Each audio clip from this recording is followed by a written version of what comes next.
1600 करोड़ से अधिक की 2 योजनाओं का टेंडर कैंसिल करना चाहती है सरकार। जल संसाधन विभाग के पूर्व सचिव सह अपर मुख्य सचिव भी इन्हीं कारणों से हटाए गए। कार्यपालक अभियंता से लेकर अभियंता प्रमुख को 1400 करोड़ की कन्हर पाइपलाइन योजना और ईचा डैम प्रोजेक्ट को विखंडित करने का दिया गया है आदेश। झारखंड की बहुप्रतीक्षित परियोजना कन्हर पाइपलाइन योजना और ईचा डैम परियोजना को हेमंत सोरेन सरकार विखंडित करना चाहती है, यानी इसे कैंसिल कर फिर से निविदा की प्रक्रिया शुरू की जाए। पूर्व की रघुवर दास सरकार की तरफ से ईचा डैम परियोजना का काम दिलीप बिल्डकॉन को दिया गया था।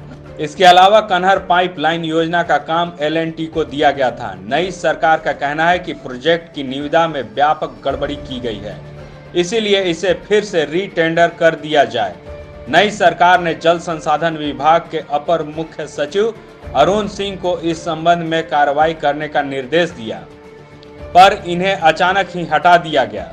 सूत्रों का कहना है कि श्री सिंह ने मुख्य सचिव को 16 बिंदुओं पर दोनों परियोजनाओं की स्थिति पर जवाब भी दिया था, पर उनका जवाब किसी ने रिसीव नहीं किया और शाम तक उन्हें हटा दिया गया। अब विभाग के सचिव अमिताभ कौशल हैं। इन्होंने सभी अभियंताओं, कार्यपालक अभियंता, मुख्य अभियंता और अभियंता प्रमुख को कार्रवाई करने का निर्देश दिया है।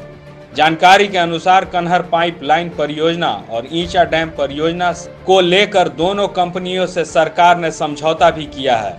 सरकार की तरफ से इसके लिए अब दिलीप बिल्डकॉन और L&T को या तो ब्लैक लिस्ट करना होगा या निविदा को विखंडित करने के लिए कार्यपालक अभियंता स्तर के अधिकारी से कार्रवाई करनी होगी।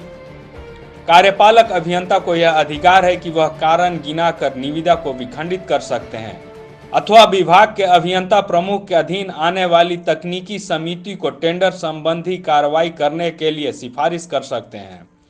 ईचा डैम में कॉन्ट्रैक्टर कंपनी की तरफ से न सिर्फ मोबिलाइजेशन एडवांस लिया गया है, बल्कि 200 करोड़ रुपए खर्च भी हो गए हैं। अब कहा जा रहा है कि विस्थापितों की कॉलोनी नहीं बनाई गई है। सूत्रों का कहना है कि सरकार की तरफ से दोनों कार्य कर रही कंपनी से 3 फरवरी तक प्रोग्रेस रिपोर्ट मांगा गया है।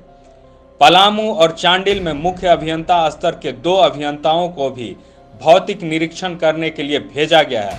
लाइव झारखंड ब्रेकिंग के लिए ब्यूरो की रिपोर्ट।